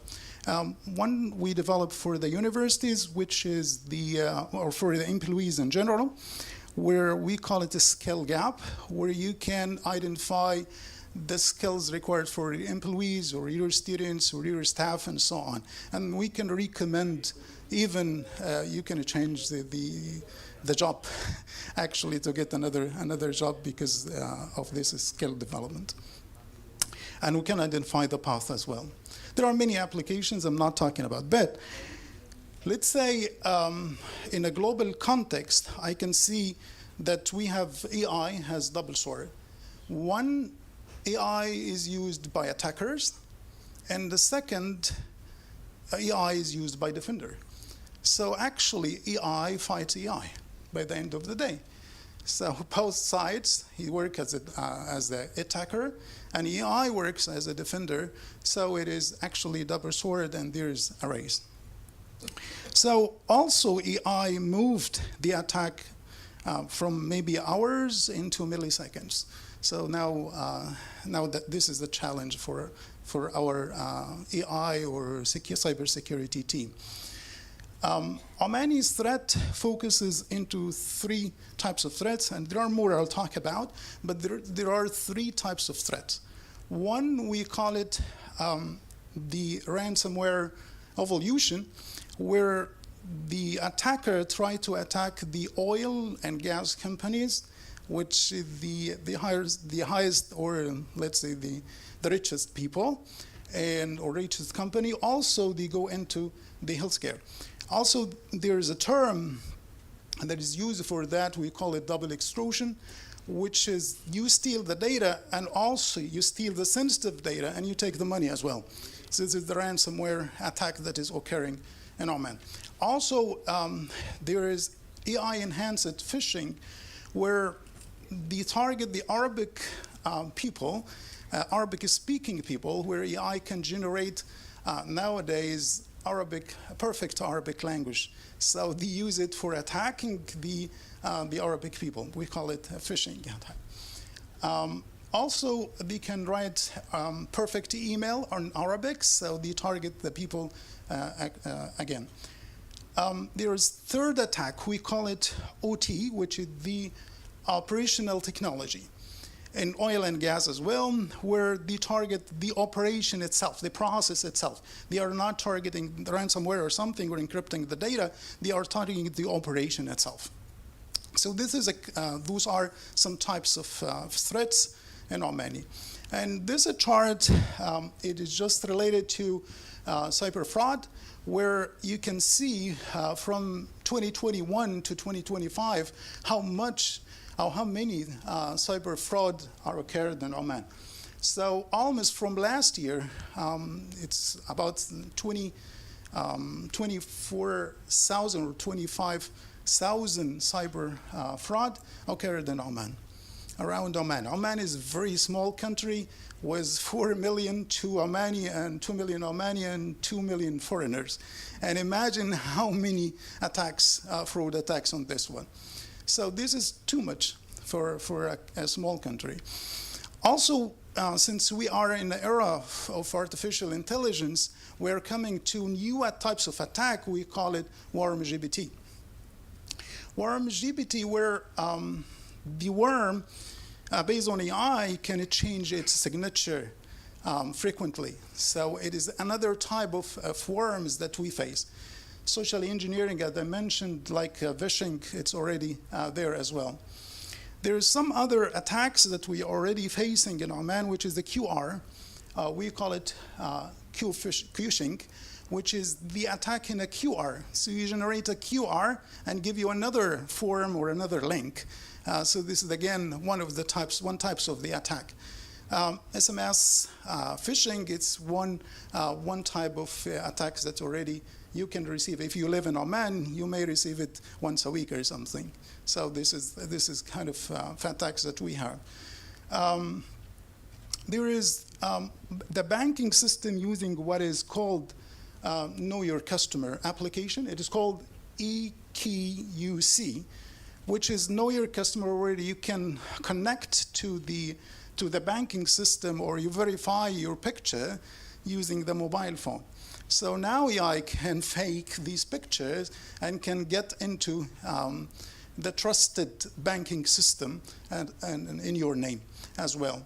So also voice cloning is another attack in the era of AI, where you can clone your voice in just within 3 seconds. If I get 3 seconds from your voice, I can clone your voice using AI. Those other threats that is already there. So the question is, can we trust now the audio and voice validation or verification? Again, this is the question that we need to ask or to answer. Well, sure, I'm almost there. So there are some other attacks in the era of AI, which is playing with the large language models where in the training data. So if you build your own LLM models, so the attackers will play with the training data. This is one type of attack, new types of attack. And also, not only that, they can extract the sensitive data from the training data, from the model. So they attack the model and its data as well. So this is another threat that we face. Oman started what is called Smart City, Sultan Haitham City, and Dhaka. And this actually spread or extended the landscape of attacks.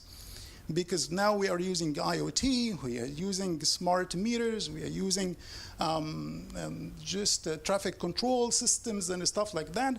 So the attack will expected to increase after completing this smart city as well. So this is again a challenge. So one more challenge, which is the insiders.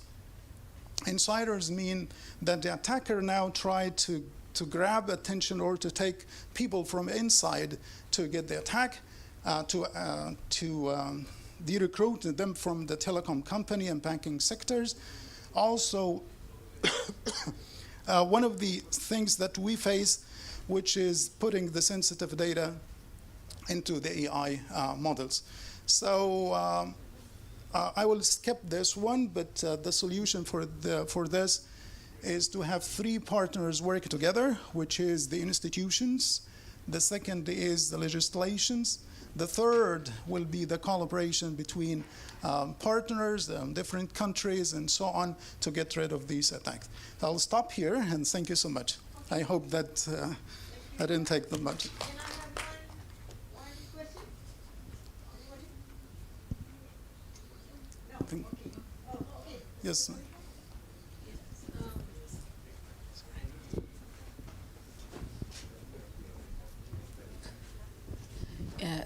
Thank you. So my question is, where you have publicly identifiable information, right? Private information, how do you ensure that it is protected? Because people that use all this AI, what they want is just answers, and they put all sorts of information, confidential information, and all that. So how do you ensure that the PII of people are protected? Thank you. Thank you so much for the question. This is a good question, and it's a hard question at the same time. First, there are 2 things. One is the awareness So you need to train your people on how to use AI to protect your sensitive data. The second, it develops, which is the hardest part, is to develop your LLM to work with, and which requires huge infrastructure, which is not affordable at many places. But so the main key to protect your data is just to awareness, to train your people. That's it. That is my opinion. Okay, thank you, Prof. Rabi. So Can much. we have a good applause for him? Thank you. That's a very nice explanation on Oman cybersecurity. Looks like Oman has a good plan. Okay. Now we move to the second one, Mr. Lee Hunter from Huawei, with the title Trust at Scale, Building a Secure and Transparent Supply Chain. Okay, the floor is yours. You want it? Okay. Hello, good afternoon, everyone.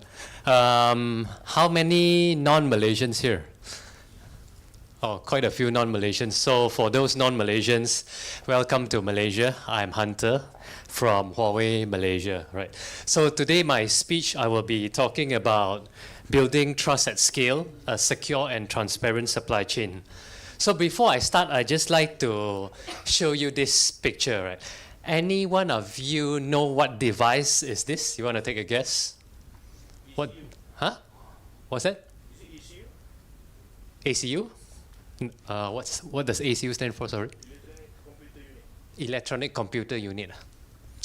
I think can be considered electronic computer unit, but maybe more of a layman device. Yes, Adnan. Maybe a pager because I can see it says Lebanon. Oh, you saw that already, yeah. Yeah. Anyone else? Yeah, it's something with a battery, and it is a pager, like what Anand mentioned. So I'm sure most of us have seen a pager, right? Those, I guess most of you are in the same age range. It goes something like that. Teet, teet, teet, teet, teet, teet. And then you look at the pager, refer to something. I didn't really know what we needed pager for last time because there weren't handphones. That's why everyone was relying on pager. But the reason I put the pager up in this presentation is not to talk about old technology, is to talk about something which happened in Lebanon fairly recently in September, right? So just September last year, I'm not too sure whether all of you have seen this in the news.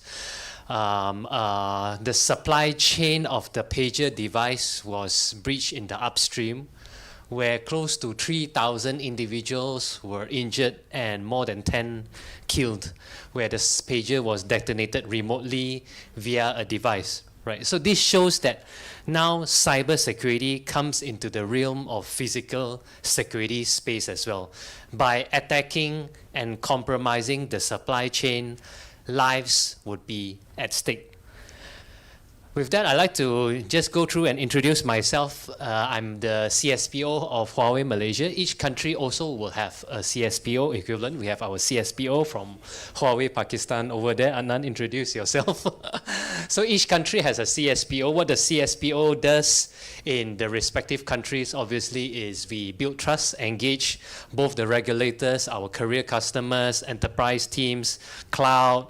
In some country, we have intelligent supply and automation system where we supply operating system to electronic vehicles and EV cars, right? I've been in the cybersecurity industry for more than 20 years now, hold a couple of certifications.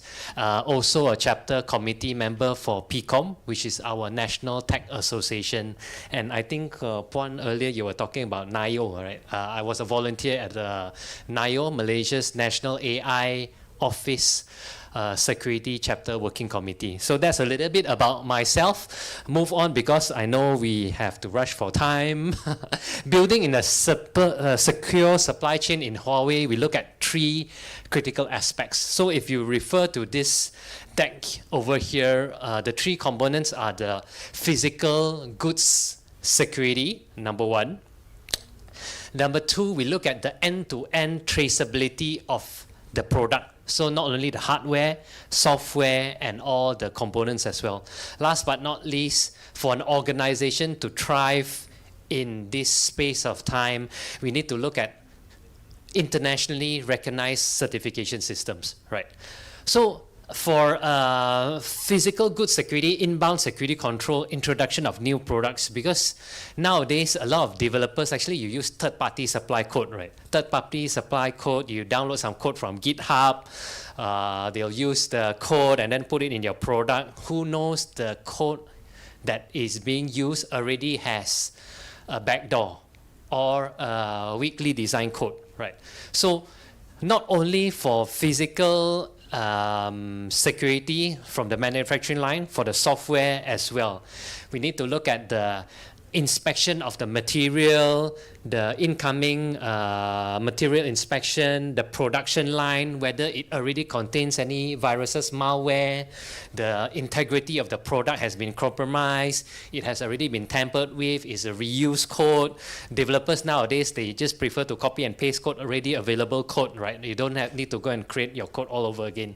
If you use ChatGPT, any LLMs, you can use the AI to help you generate code as well. So how would you know from some of our professors sharing earlier, how would you know whether the code generated by the AI won't have malicious intent, right? We wouldn't know.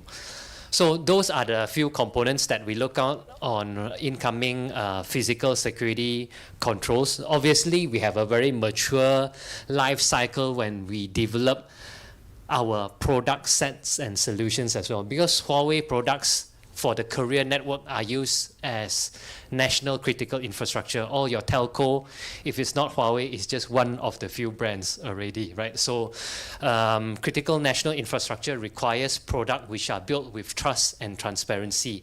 In this very complicated and sophisticated process flow.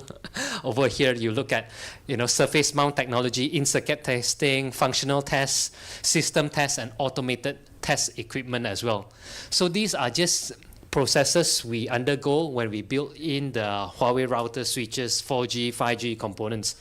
Besides that, I want to highlight for the software side of things, we have this thing called the 5 lines of defense. So if you look at the last line over there, that is the Independent Cyber Security Lab, where the Independent Cyber Security Lab, they do white box testing, black box testing, software, desk dynamic application security testing, static application security testing, all sorts of testing, reporting directly to the global CISO of Huawei. So the ICSL has the authority to tell our product line go or no go, pass or no pass when it comes to weaknesses in security products where there's vulnerabilities, needs to be fixed, needs to be patched, and whatnot.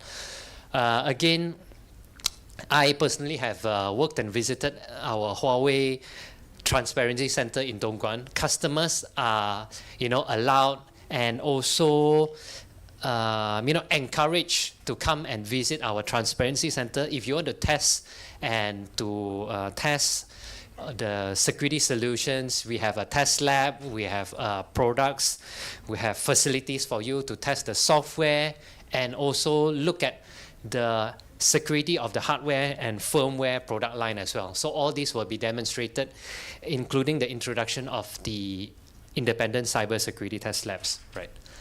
Moving on to the second part where we look at the contractor management, because all of us, we are cognizant that security of software and hardware doesn't only come from the production, but comes from your outsourced supplier relationships as well. So LSPs is short for logistic service providers, right? You think about the case of the pager earlier. Where was it compromised? It was compromised in the upstream. So originally, I think the manufacturer was, so they traced back the product. The reseller of the solution was Taiwanese, but then the Taiwan manufacturer again used a third-party product to manufacture the device, and it was during the upstream that the device was compromised before it was sent to the end user location.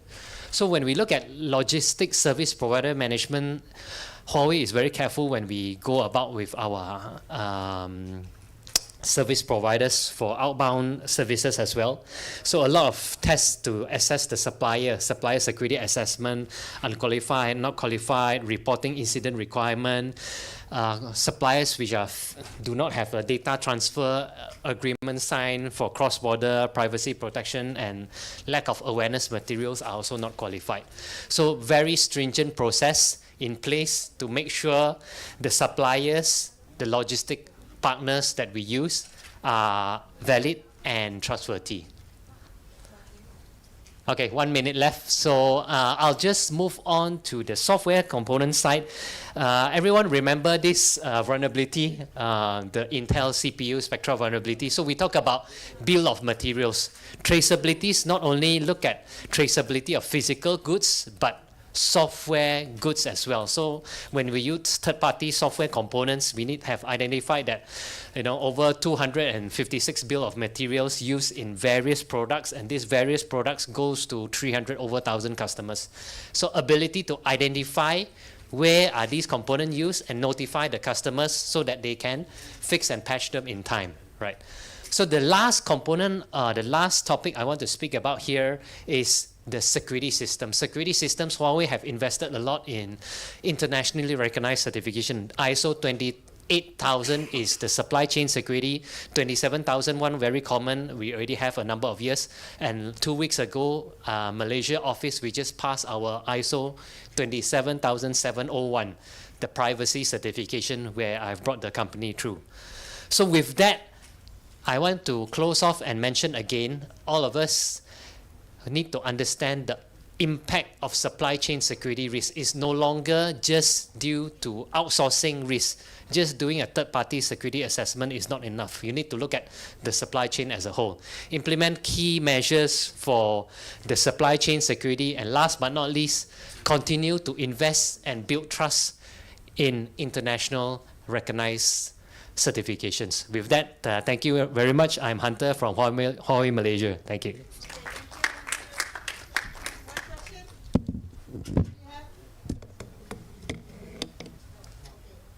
All right.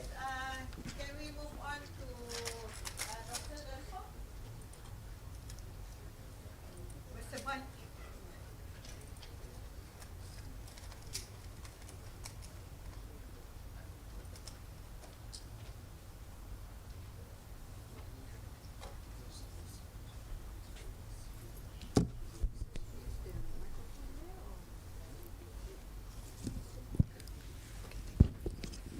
Right. Assalamu alaikum warahmatullahi wabarakatuh. Good afternoon, everyone. I hope I'm audible. So my name is Arifa Mustafa. I work with the National Information Technology Development Agency, NITDA, in Nigeria, and we regulate, develop, and provide advisory services on IT in Nigeria.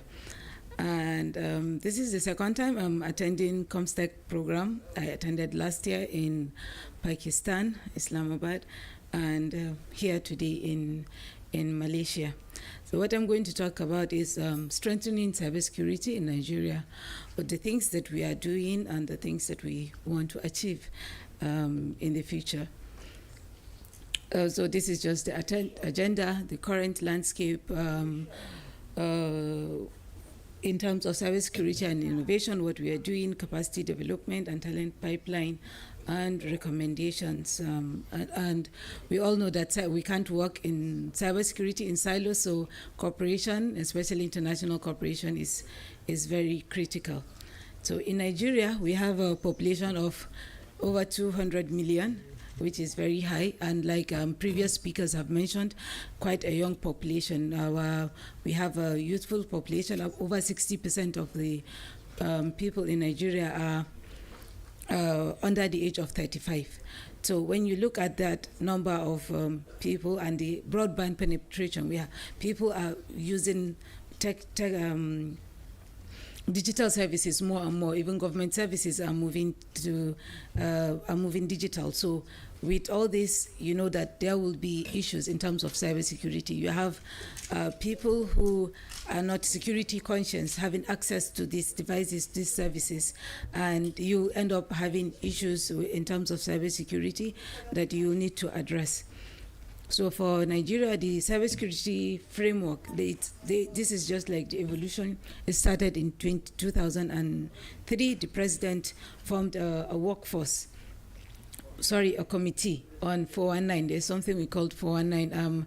I don't know if you've received any email on the Nigerian Prince, someone asking you to, support them in something they have. Well, we call them the Nigerian Prince. They have these elaborate stories about why they need your support, and they will give you like millions of dollars in exchange.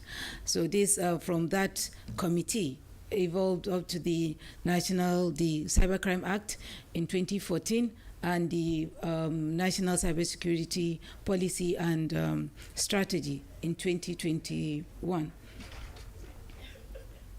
And also we have the so after the National Cybersecurity Policy and Strategy, there was a recommendation for a National Cybersecurity Coordination Center to be established, which was established in 2023 and officially started working in 2023.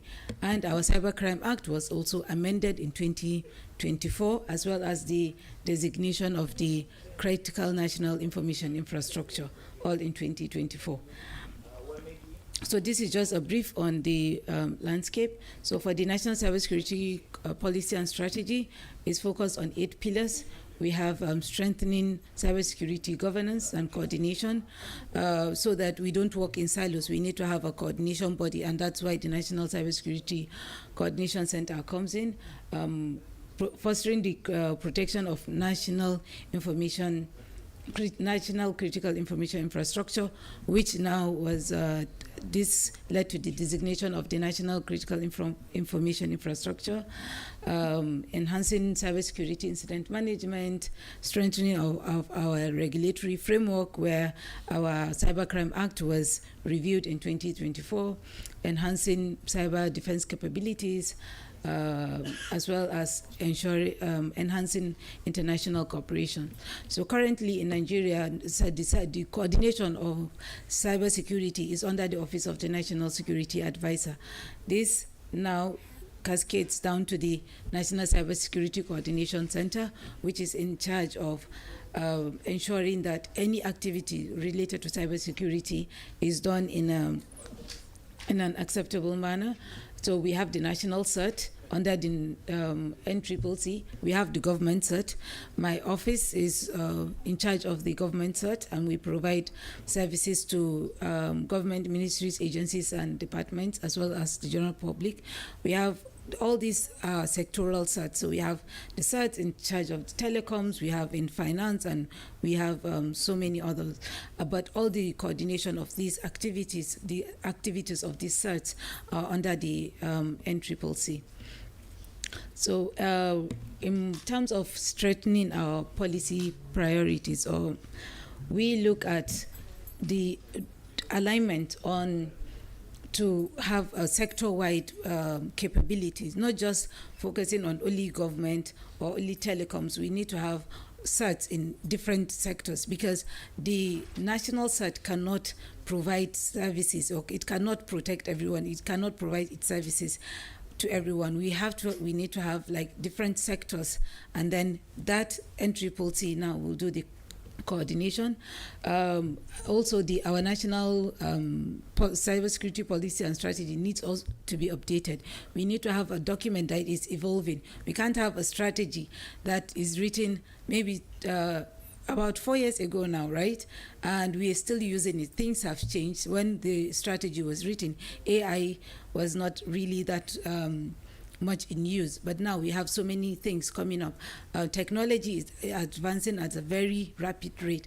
So wherever we have policies and strategies, we just need to have it as a live document that is evolving without waiting for the next 5 years before we have another strategy. And then we need to differentiate between cybersecurity and cybercrime. That is, in Nigeria, we only have a Cybercrime Act. We don't have anything on cybersecurity. What we have on cybersecurity is the policy and the strategy. And despite the fact that the act was reviewed last year, it's still being reviewed to see either to separate them in one legislation or to have two different legislations. And we are hoping that it will be done early next year. In terms of innovation in cybersecurity, we also have our national AI strategy. We have aspects of cybersecurity in it, because anything that you're doing that has to do with technology, if you don't have cybersecurity in mind, then you'll need to have, you have to keep going back to make sure that there are no vulnerabilities in terms of what you are doing. So our AI strategy encompasses cybersecurity and also how we can use AI to our advantage. We know that AI, anything technology-wise, can be used for either good or bad. So our AI will strengthen our cybersecurity in Nigeria. That is what is in the cybersecurity, in the AI strategy. And within NITA, we also support AI innovation rather in cybersecurity. So we've had innovation challenge on cybersecurity, looking at different aspects of cybersecurity, and we also had recently it's like a kind of challenge also, innovation to impact, from idea to impact. What is your idea based on the challenges that you are seeing within the organization and even outside the organization, and how can we make it have impact? And then we promote cybersecurity. So this is talking about workforce. How do we build capacity? We know that there's a shortage of about 4 million cybersecurity professionals worldwide. In Nigeria, we have over just about 25,000, which means we really have a skills shortage in terms of cybersecurity. And we have programs trying to address that. We have the 3 million tech talent, which cybersecurity is covered, AI is also covered. We have the digital literacy for all initiative. We have safety as a focus area where cybersecurity is also is captured. We also have our recently curriculum on digital literacy. Also, safety is there where it captures cybersecurity. And also we have ongoing certifications, mass certifications on cybersecurity. So on strengthening our national readiness is just to enhance the responsiveness and also the cooperation between the national CERT and the sectoral CERTs. Also strengthen the sectoral CERTs in terms of their capabilities, and we can conduct similar regular cyber simulations drills just to ensure that people are kept up to date in terms of the attacks and the threats, and continuous evaluation and improvement of our national cybersecurity posture. So this is second to the last slide, I believe. So we participate in different, we have different partnerships, such as with regional bodies, ECOWAS, UN, AU. In terms of threat intelligence and coordination, we have ECOWAS, ISAC, DGSSI, Morocco, Africa CERT. We also have partnership with Cybersecurity Malaysia, OIC CERT, and in under Smart Africa, that's under AU. In Africa, we have Africa Network of Cybersecurity Authorities, which we are part of. So these are some of the some of our partners. We have more than those. We also work with Huawei very closely in Nigeria. And so in terms of what is the way forward? We need to strengthen our governance and interagency cooperation. We also need to enhance public awareness, because that is critical. No matter how good your legislation is, no matter how good the stats is, the sophisticated materials, the sophisticated tools you have, if the people using these tools are not aware, then it's not going to work. It's not going to protect your networks, your infrastructure against attacks. So we need to enhance that. We need to also improve our workforce and implement monitoring regular exercises just to make sure that we keep abreast with upcoming with innovations and then challenges and threats that are coming our way. Thank you. Thank you, Dr. Zarifah. I open one question. No, thank you so much. Can we move on with the last speaker of the day, Dr. Muhammad Amir? Thank you.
Assalamu alaikum wa rahmatullahi wa barakatuh. Bismillah ar-Rahman ar-Rahim.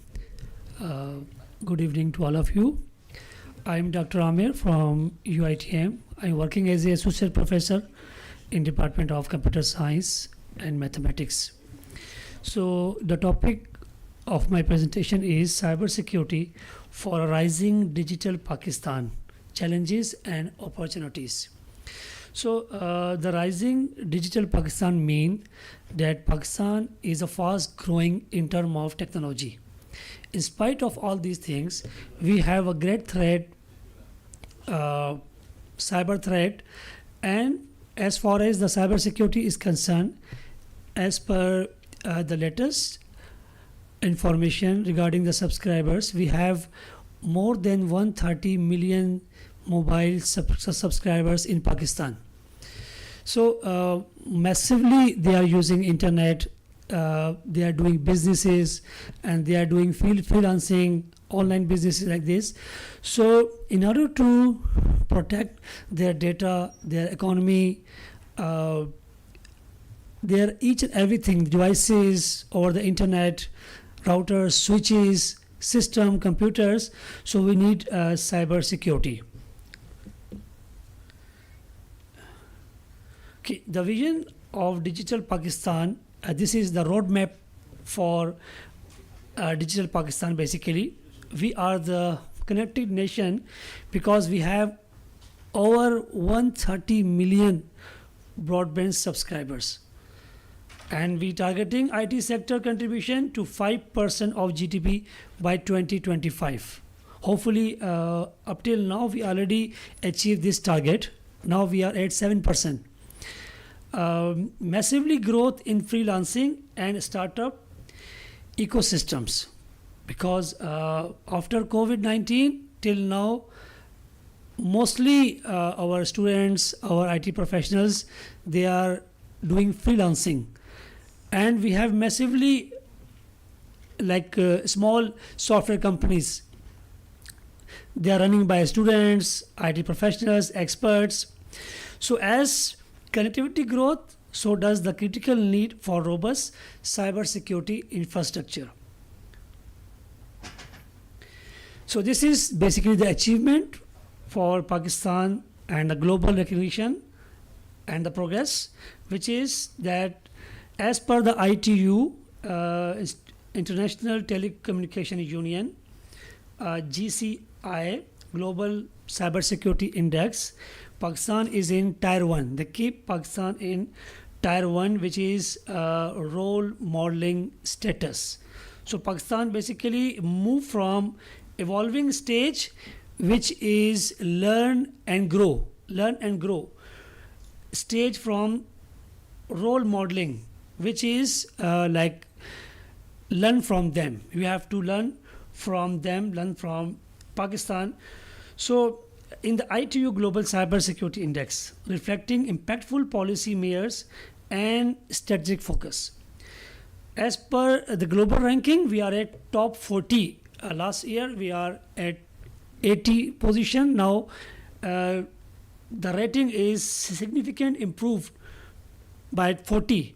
So hopefully by this year, because of there is an incident happened 6-7 May, because of this event, we will inshallah gain significant improvement as far as our global ranking is concerned. So these are the threats basically. Mr. Han already elaborate. Escalating threat landscape, we have like spyware surge, 300% increase in spyware attacks reported in Q1 2024, targeting both public and private sectors. And we have banking malware specific to steal the banking information. Financial institutions face 114% rise in sophisticated banking malware attempts aimed at theft and fraud. Last but not least, ransomware, which is like the kidnappers over the internet. They are kidnapping the information and they're demanding the money to release that particular information. So incidents have grown by 24%, threatening critical data availability and business continuity.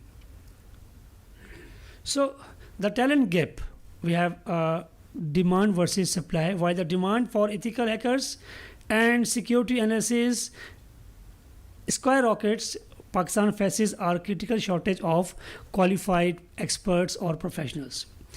The brain drain, many top tier professionals, they are migrating abroad for better opportunity, leaving local industries vulnerable. Certification needs, as Mr. Han already done these kind of certifications, there is an urgent need for global recognized certification like certified information system security and certified ethical hackers. within the local workforce to meet international standards. Infrastructure vulnerabilities, reliance on foreign technology. A significant portion of Pakistan critical infrastructure relies on important hardware and software, creating potential backdoors and supply chain risks that are hard to audit. Mr. Han already elaborated this issue because they are saying that they are transparent. So legacy system and reliance. Outdated legacy system in public sector are prime targets for exploits. Additionally, this is the major two issues, major two challenges: frequent power and internet outage, disrupt continuous security monitoring, and incident response capabilities. So these are the two major challenges: frequent power disruption and internet outage. So this is basically the book, the big book, Cyber Security Policy 2021, a comprehensive framework establishing governance bodies, declaring cyber attacks as threats to national sovereignty and mandating the protection of critical information infrastructure. So Telecom Cyber Security Strategy 2023 to 2028, as a gym, we have to start from the lower weight, and then we have to strengthen our muscle, then we have to go for superhero. So launch 2023, release the comprehensive 5-year strategy by PTA. PTA is like our Telecom Malaysia, Pakistan Telecom Authority. Compliance, enforcing strict audit and compliance framework for telecommunication. Resilience, achieve full operational resilience against major threats. Maturity, establishing a self-reliant and mature cyber ecosystem. This is our market growth from 2024 to 2029. This is expected market growth per year is 12.85 per year. High demand roles, security analyst, which is the high demand, then ethical hackers, medium high, security managers is growing, and network engineers steady. So entry level salaries starting from 600,000 Pakistani rupees per year, with exponential growth for certified experts. This is basically the just entry level, just internship. When you start the internship, you will get this kind of honorarium. International partnerships, leading regional security. Pakistan has proposed an OIC Center of Excellence for Cyber Security, position itself as a leader among 57 member states. Still, they are considering collaboration with global tech giants, Huawei, etc. Exporting managed security services to media, knowledge sharing, and joint cyber defense exercises. So this is like the program for young generation, nurturing future defenders. We should like initiate national hackathons. Already initiated, like we have to do some more national hackathons, like fun and context. Initialize like the Digital Pakistan Cyber Security Hackathon are critical for identifying and grooming local talent. R&D investment, we have to implement tools and capacity building, teaching and learning. And this is the way forward for Pakistan cyber security. A secure digital is not just an option, but the very foundation of our economic growth and national sovereignty. So just all about my presentation. If you have any question regarding Pakistan perspective.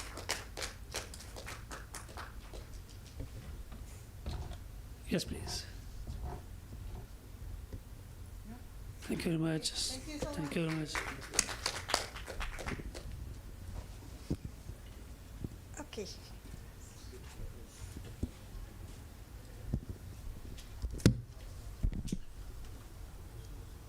So thank you very much to all our distinguished speakers for your insightful contributions today from the AI track and also the cybersecurity threats. So in just few minutes each, we are sorry about that, but you have highlighted the realities, challenges, and also opportunities facing the AI and cybersecurity problems that we have today across the OIC region.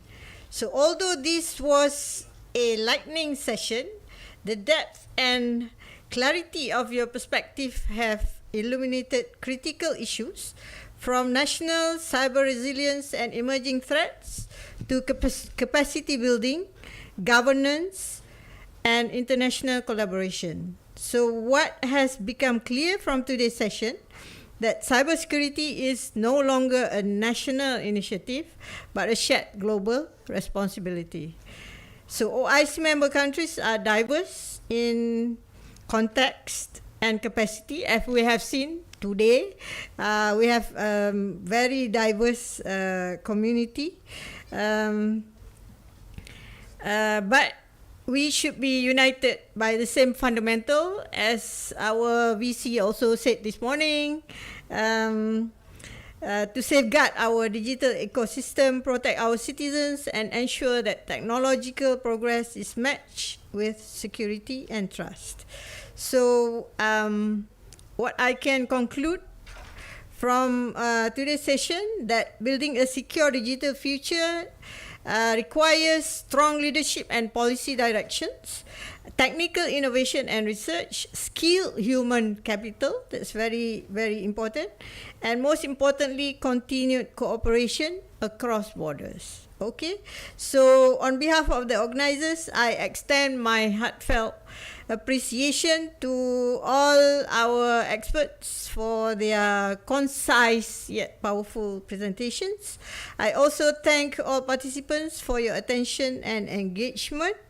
And let us continue fostering dialogue, sharing expertise, and working together toward a more secure, resilient, and digitally empowered OIC community. Thank you, and Assalamualaikum warahmatullahi wabarakatuh. Hisham, do you want to explain about our trip? I think we'll give like 10 minutes, and 10 minutes wait at the... Okay, so we have break. We have 10-minute break